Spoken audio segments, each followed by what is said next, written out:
Welcome back to Movies TV Mad and Tuesday's edition of the Movies TV Mad Daily. I'm so pumped to do this episode. You can follow me on Twitter at Movies TV Mad. And the opening section of this video is for one of my subscribers who's been begging me to talk about Smallville again, and that's Big Boss. Big Boss, this is for you, Big Boss man. So sit down, relax, tell everyone about the channel, subscribe, press the little notification bell, and let's go. I want to focus on the final 3 seasons of Smallville. I believe by the final 3 seasons of Smallville, Smallville's best years were behind it. I didn't feel it was the Smallville I enjoyed for the first 7 seasons. Now, I want to give you some background to this. So, in the first 7 seasons, the show was run by Alfred Gough and Miles Miller. They also created the show. The big problems happened with Al and Miles when the CW took over the old WB network. Now, Al and Miles always said that the WB network were very supportive and allowed them the creative freedom they needed to make Smallville so awesome. So for 7 seasons, it was awesome. Although the CW came in the middle of season 5 or 6, and they were putting the pressure on Al and Miles to water the show down. Now, Al and Miles kept on winning that war, but in the end, we came to season 7. Season 7 must have been very difficult for Al and Miles. Not only did we have the Writers Guild strike, which basically halted production of all television shows in America, and in the end they still put out an impressive 19-20 episodes, which is unheard of, and they came back after that break and came up with one of the best Smallville storylines, the Veritas storyline, which was brilliant, which was all about the Traveler and Lionel Luthor being behind it, and Lionel Luthor always knowing the Traveler was going to arrive and always knowing that Clark was the Traveler. And so it was a great storyline to come back to and construct after a writer's strike. Amazing. But they were also dealt with another blow. Basically, their relationship with the CW had gone to hell by then. After they left, they even took WBTV to court. They won that court case. Well done, Al and Miles, you deserved that. And because really, although these are DC characters, the concept was Al and Miles. Smallville was great because of Al and Miles. And there was a lot of people turning against Al and Miles, at the time. Some of the actors, like Tom Welling, when they left and season 8 came up and season 9, he said that Smallville became too unrealistic and he found it a bit more, realistic in the final 3 seasons. I think that's outrageous, Tom, for you to say that. Guess who cast you, Tom? Al and Miles. Guess who built your platform on Smallville? Al and Miles. So, a very unkind thing to say, but the media had turned against Smallville since season 4. You see, here's another thing you probably don't know. Al and Miles were not just running the first 3 seasons, they were literally writing most of the episodes. So they decided to hand over the story element of the show to the writer's room, which would be led by Kelly Souders and Brian Peterson, who would go on to run seasons 8 to 10. Now, season 8 was run by Kelly Souders, Brian Peterson, and another couple of people. Now, those other 2 people were more Al and Miles loyalists. That's why I think season 8 was probably more enjoyable than seasons 9 and 10, although basically the final 3 seasons did have some great episodes and great moments, but it wasn't as consistent as the first 7 seasons. So because they announced they were leaving, now before the writer's strike, when we came into season 7, they were talking about it being season 7 being the final season. I believe this was the right move, and if it wasn't for the writer's strike, Al and Miles would have finished Smallville the right way. I do not like the Smallville series finale. I think let's just say it's a finale of the final 3 seasons and not the entirety of Smallville. If Al and Miles do season 7, right, and they finish it their way, Welling's wearing that costume whether he liked it or not. You see, what happened was when we got to season 8, he negotiated another 2 seasons, even threatening to leave unless it was in his contract that he didn't have to ever wear the costume. Tom was obsessed with not wearing the costume. We know that. So if Al Miles didn't have the writer's strike to contend with, they could have finished the show in the 7th and final season. They would have finished it in the right way. Al Miles has spoken before how they would end the show, and it would be with Lex and Lana having some bitterness and resentfulness towards Clark. And look, I can just imagine they would have finished this show the right way. But the CW did not want to let go of Smallville. Why? Because Smallville was propping up the CW. Because in the early days of the CW, because they made such a mess of it, Smallville was propping up the whole network. It was only till Vampire Diaries came along and the Arrowverse shows that they became a little bit successful. I think they're in a lot more trouble now. But Smallville was the only thing keeping this network afloat. Well, Al Miles said, listen, we don't want to work with you anymore, so they left. So Brian Peterson and Kelly Souders, who'd been writing the show since season 2, but took over writing duties and leading the writer's room, took over the storytelling duties. Al Miles was still involved, but not so much. They were still executive producers. They were still the official showrunners, but they left at the end of season 7. But a bitter blow, of course, because Al Miles were leaving. Michael Rosenbaum, John Glover and Kristen Krug said, you know what, we don't want to work without Al Miles. You know, they've been great to us. We've worked together. We've created these characters in a great way, and the audience have loved what Al Miles have done. So Kristen Krug, Michael Rosenbaum and John Glover were Al Miles loyalists. So they left. So Kelly Souders and Brian Peterson were, you know, really great writers.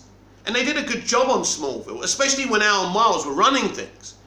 And I think when 4 of them were writing the show, I think it worked in season 8. But then for some reason, 2 of the writers were ousted and they were put on the Melrose Place reboot. And I can't remember their names because I think they're great writers. And if they stayed along, things would have been different. Anyway, we get to season 9. Again, season 9 isn't terrible by any stretch of the imagination. I think Zod is great, although I think they made a mistake with Zod. Callum Blue is a solid enough actor, but we've seen Sam Witwer be amazing. And you know, he's voiced Star Wars games, he's voiced Star Wars animation, he's a real nerd, he's great. So I think because Sam Witwer played Davies Bloom, which was the better element of the Doomsday concept, because we know Doomsday didn't look great as the creature, although at times he looked great and sometimes he didn't look great. Sometimes when they shot it properly, they couldn't afford to do the CG on Doomsday. And I think if you can't afford to do Doomsday, don't do Doomsday. That's my opinion. So they shouldn't have done Doomsday, even though I think the idea of making, have this Davies Bloom character who's really kind of a Bruce Banner who turns into Doomsday was a very compelling storyline, and that side of it was brilliant, and Sam nailed it, and no one can ever say to me he didn't. Now, the original idea was that Sam would play General Zod, because General Zod was meant to be Davies Bloom's father. So that would have worked out brilliantly, but Sam didn't want to do it. He didn't think that would work. I disagree with Sam. I love Sam. I think he's a great artist. He's very passionate, big Star Wars fan, and he's been very honest about the sequel trilogy as well. So I've got a lot of respect for Sam and his opinions, but I think we would have had such a better version of General Zod in season 9 if Sam Witwer played the role. So that was an element of it I didn't like. But season 9 was actually pretty good in places. We had a terrible episode called Escape, when Zod and Tess Mercer sleep together. Ridiculous. And then we had another kind of horrible filler in season 10, the final season, called Fortune. A terrible episode, because this is the direction they were going in with the CW. So there's elements that I love of the final 3 seasons, but mostly it just became too CW. And I think the biggest mistakes of the final 3 seasons was the obsession with the Lois relationship. Now, I am glad we saw Lana and Clark get together and see the angst of their relationship and then see the beauty of Lois and Clark's relationship, but it did become a Lois and Clark show in the final 3 seasons. Although they did other things and they did them well, Things I like about season 9 is the Metallo episode, the Checkmate episode, Absolute Justice, you know, credit for Kelly and Brian for pulling that off. There were a lot of great things. I'm not going to say it was all terrible. It just wasn't Smallville anymore. I think even if you love the final 3 seasons more than you like the first 7 seasons, you must concede it wasn't Smallville anymore. We weren't even in Smallville anymore. And here's the truth. Here's the truth that no one will accept. Smallville should have had 7 seasons, and because of the writer's strike, Al Miles, Kristen, John Glover and Michael Rosenbaum should have come back for an 8th and final season. Finish it off the way Al Miles wanted to finish it off. Then spin off to a Metropolis show, because guess what? The final 3 seasons basically were a Metropolis show. But they didn't do that. So we still had this pre-Superman story, but he was kind of Superman in the final 3 seasons, but he wasn't.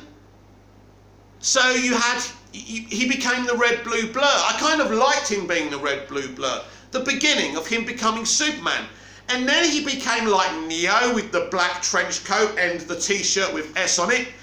I didn't hate that, but it went to a kind of darker thing, and it was a bit different. But again, you know, Clark had lost Jimmy Olsen, not the real Jimmy Olsen. What about that?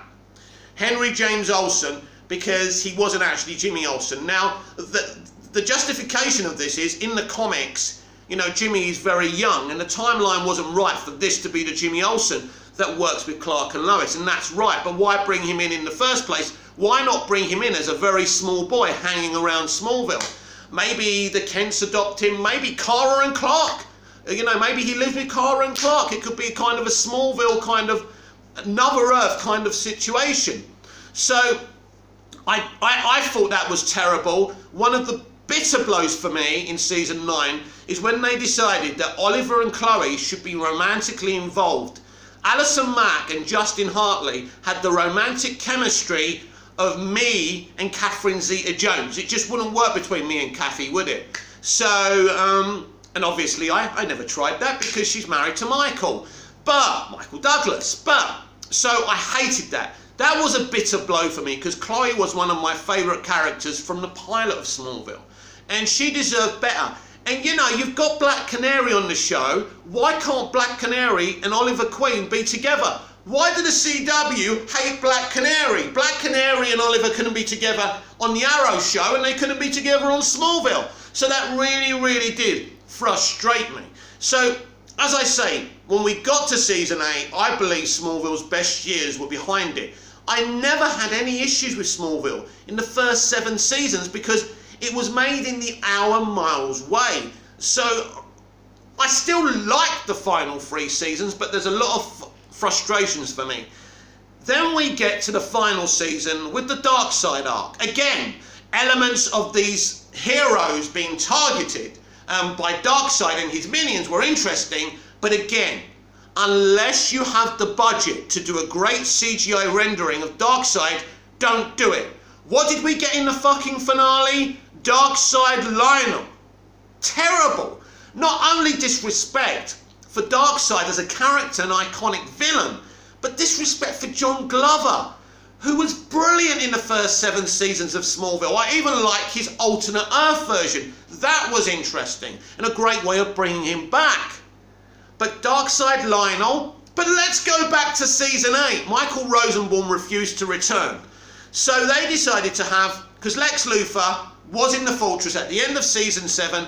I love you like a brother, Clark, but it would never end. But, sorry, say that again. I love you like a brother, Clark, but it has to end this way. A beautiful ending for Lex Luthor. We don't know if he's dead or alive. That's great. Lex Luthor shouldn't die, right? Are we all agreed about that? Anyway, in the beginning of season 8, Lex had survived. He was damaged, injured, and he was constructing things and pulling the strings from the background, and we could only see the back of his bald head. Brilliant. That works for me. What do? They have Oliver Queen kill him in an explosion.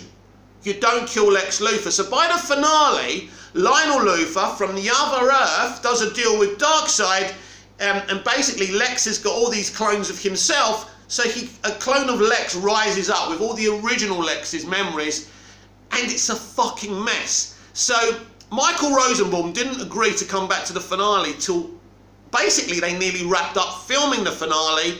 Michael was never going to shave his head off. You see, what happened with Michael, he never wanted to come back after he left. But his fans really got to him and he was really worried about his career and not having any support from the fans. So he had to come back.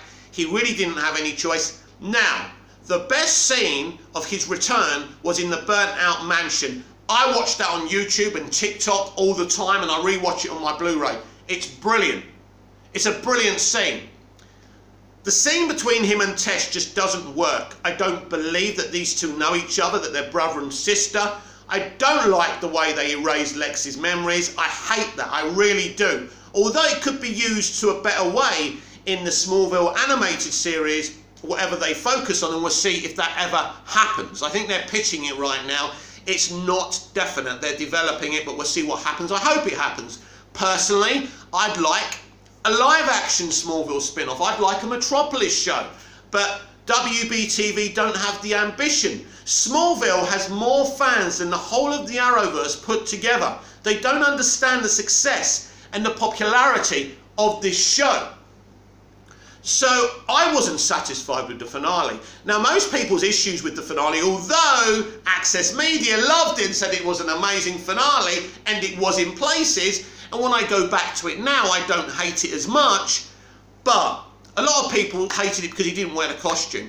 And to be honest with you, when I see him flying from a distance in the costume, it just looks like a bad YouTube video. You know, the fans always put these videos together of Tom in the costume. It looks like that. Now, they've done a great job because they're just amateur people, but it looked to that quality. It was a lack of quality, all because Tom Welling felt we should never see Clark in the Superman costume while he was in Smallville. Here's the thing. From seasons 1 to 10, pre-finale, he's right. Clark shouldn't be in the Superman costume. That's fine. But when we get to the finale, he should become Superman. We should see him in the costume, and that's amazing. The final scene when he opens up his shirt is iconic and amazing, and I agree. I don't even think he's wearing that underneath. I think that's CGI as well. I'm not sure.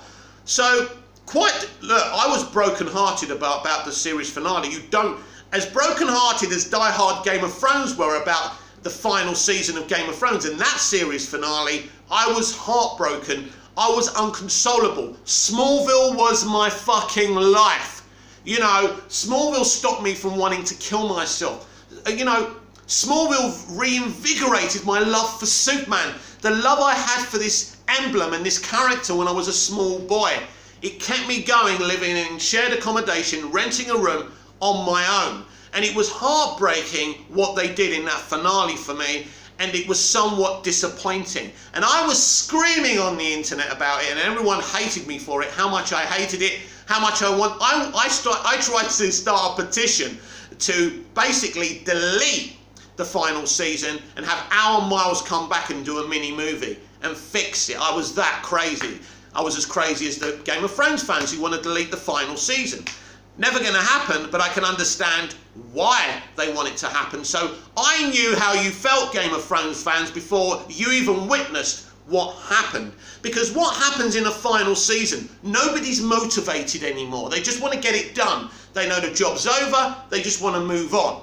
And of course the network wants people to watch it till the end, and the budget goes down. And you could tell that with the final season of Smallville. So, and again, season 10 had some interesting elements to it. When they announced they were doing Connor Kent, I thought, bloody hell, achievement over achievement. Smallville's amazing, we're getting Connor Kent. And we had a great version of Connor Kent, and I liked that. Why Connor Kent wasn't in the finale, I don't know. He just kind of went missing in the end. I mean, you could have had a Connor Kent Smallville spin-off. That would have been awesome. I always said the Arrowverse should have just been Smallville spinning off to do more superhero stuff. It should have all been part of the Smallville television universe, and more people would have been invested. But Arrow and the Flash's first 2 years were so good that you didn't need a Smallville spin-off. But we saw what happened in the end to that. So ultimately, I feel that the fans were let down for the final 3 seasons. The driving out of Alan Miles, You know, everyone was saying Al Miles should leave. You know, Smallville's not any good anymore. And we see what happened. Everyone wanted Stephen Moffat to leave Doctor Who. We're seeing what happens. You know, you always think the grass is greener on the other side.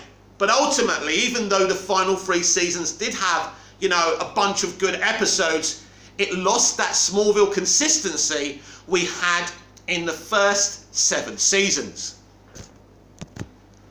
The autopsy into the failure of Suicide Squad continues. The failure cinematically, we know it's done well for HBO Max and it's done okay.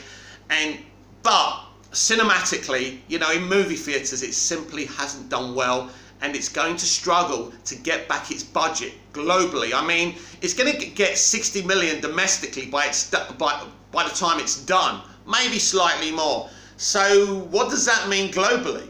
It's not going to reach 180, is it? Or even 200 million. Surely, we'll have to wait and see what happens in the end. But it's very disappointing. Even if it gets to 220 million globally, that's a little bit over its budget. It's pretty much the same situation as Birds of Prey. It doesn't deserve that. James Gunn's The Suicide Squad is a really good film, but it doesn't mean I can't look into why the movie has failed theatrically. I believe that making it an R rating was a huge mistake. The nudity was pointless. The blood and guts was pointless. I know what James was trying to do. He was trying to say, these people are criminals. They are literally cannon fodder, and most of them die. And that's what it's like in the comics. So one of my reasons I believe it failed is because it was R rated. But there's a bigger reason here.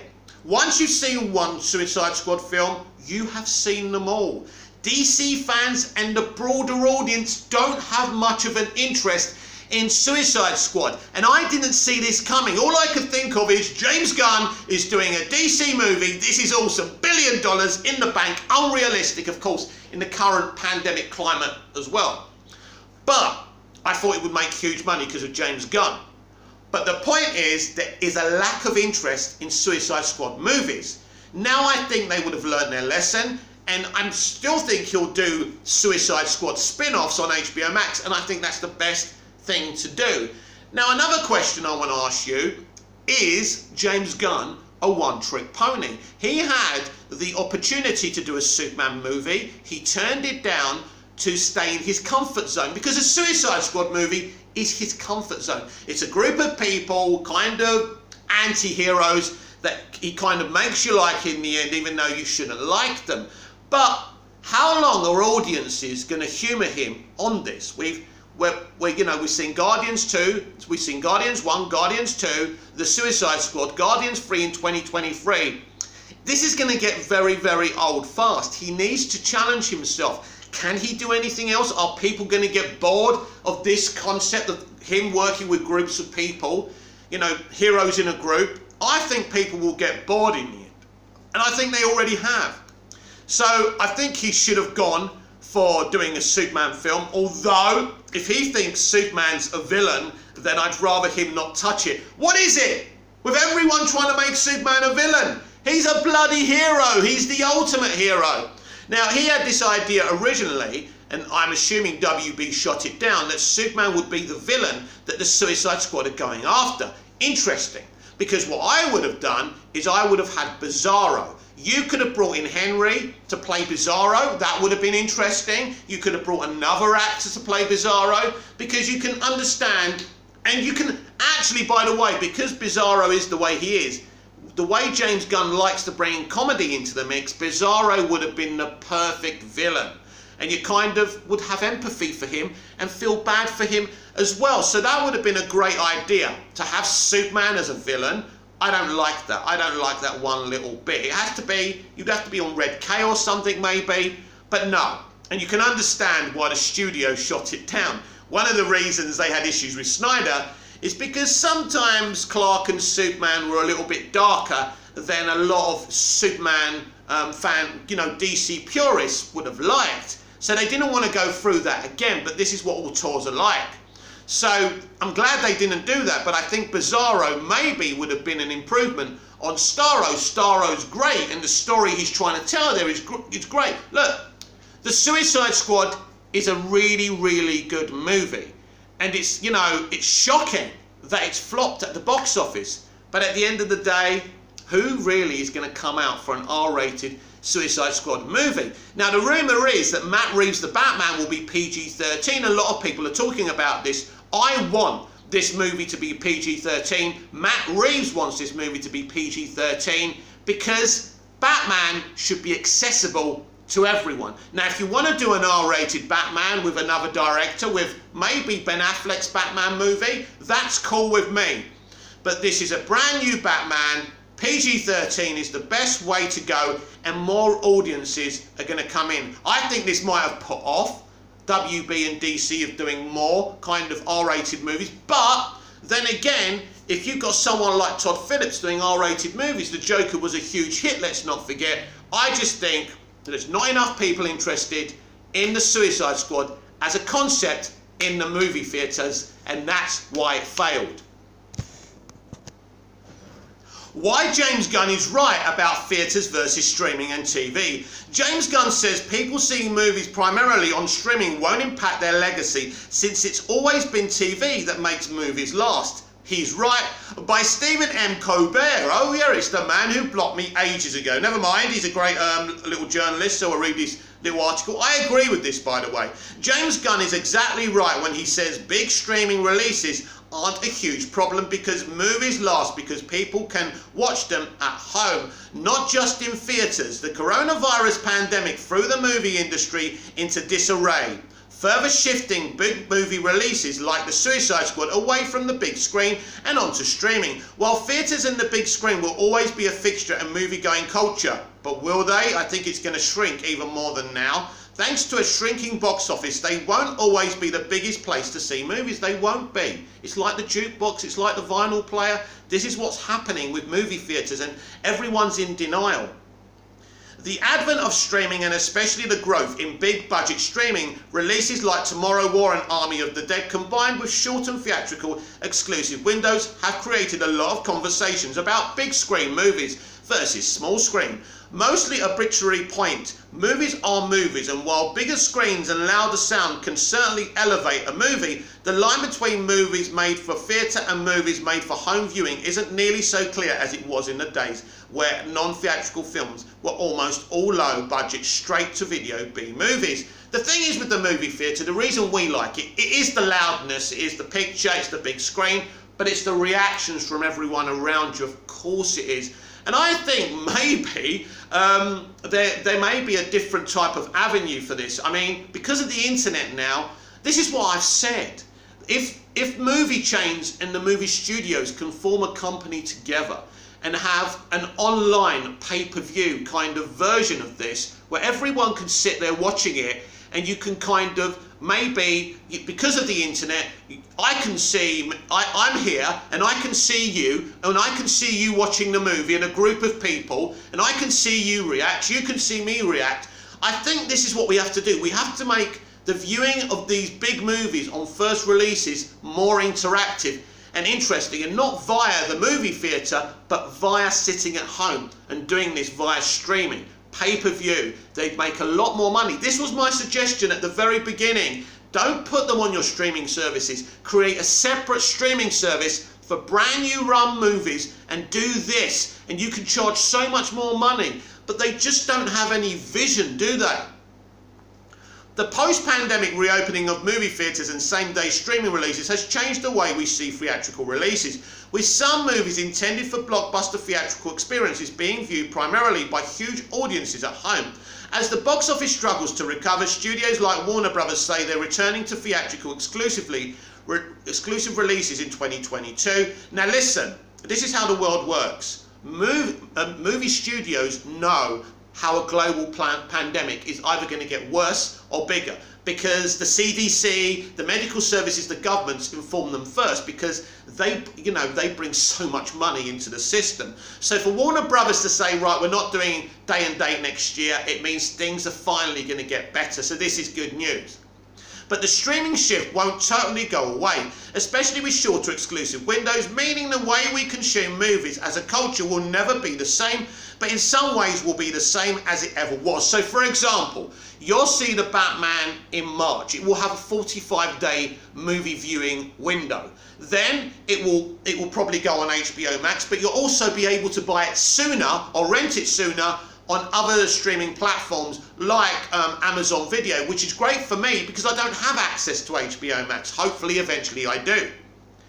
The biggest elephant in the room with this topic is the fact that the ticket sales are dying up and have been for some time. While box office revenue has increased for some studios in recent years, before the pandemic, the number of tickets being sold every year has actually been in decline for 2 decades. This is exactly what I've been saying. It's been dying out, but not as dramatically as now because of the global pandemic. With theatre attendance hitting an all-time low in 2017, the box office was being held afloat by price increases, which isn't viable long term. This is a great article, actually. Despite the fact that you blocked me, you're making great points here. The decline started before the advent of streaming, but the increasing availability of inexpensive quality streaming TV and movies at home has surely had an impact. It likely started with TV screens getting bigger and cheaper and home video being available on high quality formats at video rental stores in the late 90s. Oh, what a difference! Blockbuster Video! With the share of screen time at home only increasing yearly, leading into the streaming boom. Not only is the streaming growing in popularity while theatres are shrinking, but streaming is far more profitable, especially for studios with their own streaming platform. Disney's industry record-shattering box office performance in 2019 brought the company just over $11 billion, with Disney movies accounting for 80% of 2019's biggest hits. But those heights are hard to achieve on a yearly basis due to release schedules of big blockbuster IP franchises, with the stars aligning in 2019. So 7 of Disney's movies, Captain Marvel, Avengers Endgame, Aladdin, The Lion King, Toy Story 4, Frozen 2 and Star Wars, The Rise of Skywalker, grossing over $1 billion, and Avengers Endgame setting the all-time record at $2.8 billion. Meanwhile, Netflix yearly revenue first eclipsed $11 billion in 2017 and has only grown since, posting nearly $25 billion in revenue. In 2020, Disney Plus revenue, of course, exceeded the pandemic box office in 2020 and won't only do so again in 2021, but also exceeded its record in 2019 box office haul as well. So this is interesting. Let's go back to this. Billion in 20 and has only grown since posting nearly $25 billion in revenue. In 2020, Disney Plus revenue, of course, exceeded the pandemic box office in 2020 and won't only do so again in 2021, but also exceeds its record 2019 box office haul as well. So Disney Plus is probably, I mean, I don't know what's bigger, Netflix or Disney Plus, but all I can tell you about Disney is, and you know I have my issues with them, they have the IPs, they've got the stuff people want to watch. Now, WB have got a lot of stuff in kind of mothballs that they need to reboot and recreate, but this is a very competitive business, and right now Disney are winning it, whether I like that or not. Streaming revenue isn't just bigger for studios and box office grosses either. Studios share around half their box office revenue with theatres, even more internationally, where they get to keep the lion's share of streaming revenue for their own content on their own platform. It's how I explained to you about the Suicide Squad. The Suicide Squad, as soon as it was announced as a day and date, already made its money for WB and HBO Max, and they'll never tell you how much. They don't want the movie studios to know how much more they're making. It's so more lucrative. So this is why they're going to make high quality movies for HBO Max, for Disney Plus. It's only going one way because the profit margins on streaming are so much higher. But this is what the access media don't want to tell you. So in reality, the Suicide Squad isn't a flop. It's a big hit. But nobody's ever going to know that. So it's very, very difficult.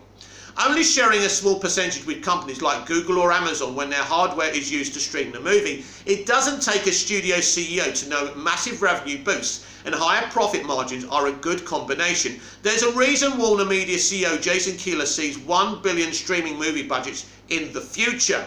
And there's also a reason Jason paid out 200 million to the talent so they wouldn't lose out to the day and date. That's how much they're making. So movies are going more and more to streaming, but how will that impact the way we watch them and talk about them? This brings us back to James Gunn's quote, "Movies last because they're seen on television. Jaws isn't still a classic because people are watching it in theatres. I've never seen Jaws in a movie theatre. It's one of my favourite movies." Jaws is a great reference for Gunn's point because it's old enough that most people never had the opportunity to see it in the theatre, yet it's still widely regarded as one of the greatest films of all time. The same goes for many classics from Citizen Kane to The Godfather, or even some more modern movies like Fight Club, which bombed in the box office and gained a second life on DVD. And also, I never saw Superman the movie, one of my favourite movies of all time, about my favourite character, in the cinema. I was too young. I saw it on ITV one Thursday night at 7:30 and it changed my life. So James is absolutely right about this. Theatres have traditionally been a cultural touchstone for moviegoers, but they were also the primary or only way for a movie to make any money for the most of that time. A movie may start a conversation when it hits theatres, but the home market determines if it's still talked about years later.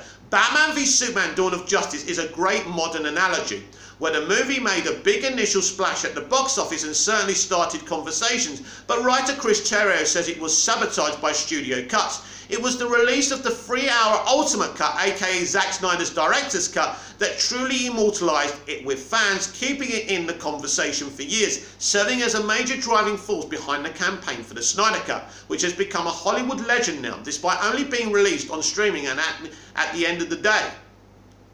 Say that again, doesn't make sense. Become a Hollywood legend now, despite only being released on streaming at the end of the day. Or should I say at the end of March or mid-March, whenever it was done. That actually didn't make sense. Maybe it's just me it doesn't make sense to, but basically yes, it's a legendary movie, and you know, it's not because of the movie theatre thing, because we didn't see the Snyder Cut in movie theatres, did we?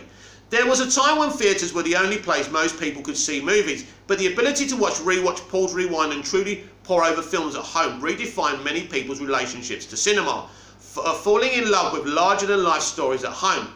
While the theatrical experience may never return to what it once was, the home viewing experience will always be the primary way audience build and maintain relationships with their favourite movies. Look, he said exactly what I said to you last week and many other times. It's going to change. Streaming is a big thing. The pay-per-view concept I had, making it more interactive, these things are going to happen. And the only way you can shut the movie theatre companies up about it is to bring them in the game. But of course, if you're bringing them in the game, you lose the whole point of streaming, which is making more money than you would in movie theatres. One way or the other, I think we can all agree. The movie theatre experience will always be around, but not in the huge way that it has been. And finally today, Shang-Chi early reactions promised the MCU's best action movie. It's always the best movie ever from these shills, isn't it? I think we will have to come to a little understanding and realise that the shills, the critics and access media are part of the marketing process for films these days. And that's very interesting to me. There's no critical eye anymore. There's no honest reactions, and that's a tragedy for the industry. The early reactions to Shang-Chi and the Legend of the Ten Rings have arrived following the film's world premiere and promised the MCU's best action. The first reactions to Marvel Studios' new movie Shang-Chi and the Legend of the Ten Rings are here. Phase 4 of the Marvel Cinematic Universe officially kicked off the beginning of 2021 with the release of WandaVision, but it wasn't until Black Widow's release in theatres and on Disney Plus in May that ended a 2+ year drought of MCU movie releases. While Scarlett Johansson's long-awaited solo movie is still making headlines, Marvel Studios is now in the final stages of preparing for the second Phase 4 MCU movie. Shang-Chi and the Legend of the Ten Rings was first announced by Marvel Studios at San Diego Comic-Con in 2019, when Kevin Feige confirmed Simu Liu would play the Master of Kung Fu. The latest addition to the MCU's growing roster of heroes will rise in this origin story, set after Avengers Endgame, when his father Wenwu Tony Leung, who is the real Mandarin and leader of the Ten Rings, calls him back into action. Shang-Chi is the MCU's first Asian-led movie. Features a supporting cast that includes Michelle Yeoh and Awkwafina, and is directed, so I say that again, and Yeoh Awkwafina, and is directed by Destin Daniel Cretton.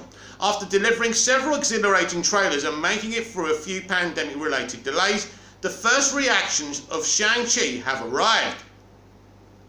Marvel Studios held the world premiere of Shang Chi and the Legend of the Ten Rings in Los Angeles on Monday, August the 16th. The cast, crew and many other celebrities, as well as select entertainment journalists, using the terms lightly of course, attended the first showing of the highly anticipated MCU movie. While full reviews are still embargoed until closer to Shang-Chi's September the 3rd release date, those in attendance were able to share their non-spoiler reactions on social media. Check out some of the early reactions below.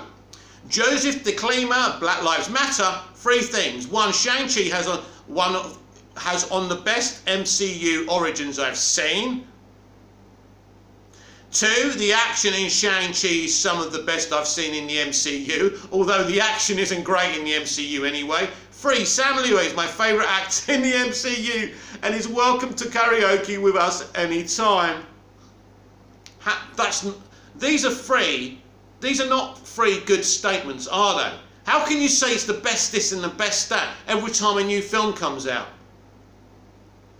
BD, Brandon Davis. Shang-Chi is awesome. This movie hits all that Marvel does well. Pacing, humour, character, adds action like we'd never seen from the MCU before. Lots of people are about to have a new favourite Marvel hero. Darker than expected, loads of fun, integral to MCU Phase 4. Kirsten. Shang-Chi is fantastic. It's full of incredible, beautiful choreographed fight scenes and full of badass women. Oh God. Get ready to know Simu Liu's name if you don't already. Marvel has another hit on its hands. Yeah, well, we know that already. I watched Shang-Chi. Who's this? Pop culture. I watched Shang-Chi. It's an amazing blend of East meets West. Hong Kong martial arts action comes to the MCU and changes the game. It's emotional, beautiful and hilarious. This isn't like any MCU film to date. Wow. Wendy Lee Senzi. Shang-Chi and the Legends of the Ten Rings is phenomenal. Get hyped. Even fight scene action sequences is better than the last. Simu Liu fully embraces. Let's say that again. Even fight scenes action sequences is better than the last. Simu Liu fully embraces the Marvel superhero role. Amazing imagery, killer soundtrack. You'll want to see this on the big screen. You see, they're an extension of the marketing. Shang-Chi is an action-packed adventure that checks all the summer blockbuster boxes. Simu shines, bringing a long-overdue comics character to the silver screen. The fighting is another level, and it has some hilarious moments throughout it. It's very interesting. These reactions are very short. Oh, we're going to get some interesting reviews. Eric Goldman, another shill. I really dug Shang-Chi. There is a lot not in the trailers. Maybe avoid ads in the next couple of weeks. I feel fear will show more, and it has its own vibe and distinct elements that make it stand out and not feel like a standard origin story. Simu Liu makes for an awesome hero. Drew Taylor. Shang-Chi is an absolute triumph, unexpectedly spiritual and emotionally complex, with some of the very best action in the MCU. Simu Liu is your new favourite Avenger, and the movie's myriad influences everything from Jackie Chan to Hayao Miyazaki. Pay off big time. Astounding. Very positive early reactions. No shit Sherlock, no surprise there. To Shang-Chi and the Legend of the Ten Rings all have one thing in common. The action is among the best to ever happen in the MCU. From the very beginning of the movie's development, it was teased that the movie would rightfully be a martial arts movie with superpowers. Shang-Chi's trailer did a great job of showing glimpses of the various sequences audience will get to see, but it sounds like the movie is an even better showcase for them. While there are plenty of people who helped make this possible, Simu Liu's ability to do most of the fighting himself likely deserves a lot of credit to make Shang-Chi's action so believable. So with most first reactions to movies, these Shang-Chi reactions are incredibly light on film's negatives. While it is safe to say that the movie has its flaws, MCU fans will be happy to hear that the early response is so positive, as it was ever going to be negative. Shang-Chi isn't an incredibly popular character yet, but he's an important one for Marvel's future. It sounds like Marvel Studios gave him a compelling origin story and nailed its decision to cast Liu as the hero. And if the response to Shang-Chi and the Legends of the Ten Rings remains this positive, it will be fascinating to see how well it performs given the current conditions of the theatrical business. So, they like it, or they say they like it. It's the usual things. Best movie ever. Oh, the MCU now does action. The MCU does time travel. The MCU does action. Have you noticed they're saying it's some of the best MCU action and not the best action in any other movie? That says something, doesn't it? Because as we know, they have to be positive. Listen, the trailers look great. I'm intrigued and interested by this movie. I won't go to movie theatres to see it, but when it's available on home release, I will certainly check it out. I don't believe this is going to make 15 million like the projections. I expect this to be closer to 50 million. But what do I know? I predicted the same for James Gunn's The Suicide Squad. This is very changing times in terms of the box office. It's shrinking, but an MCU movie can still get people out to the movie theatre. This has been the Movies TV Mad Daily. I'm Mick, your host with the most. Just ask your girlfriends and your wives. I will return in the next video, so until then, au revoir.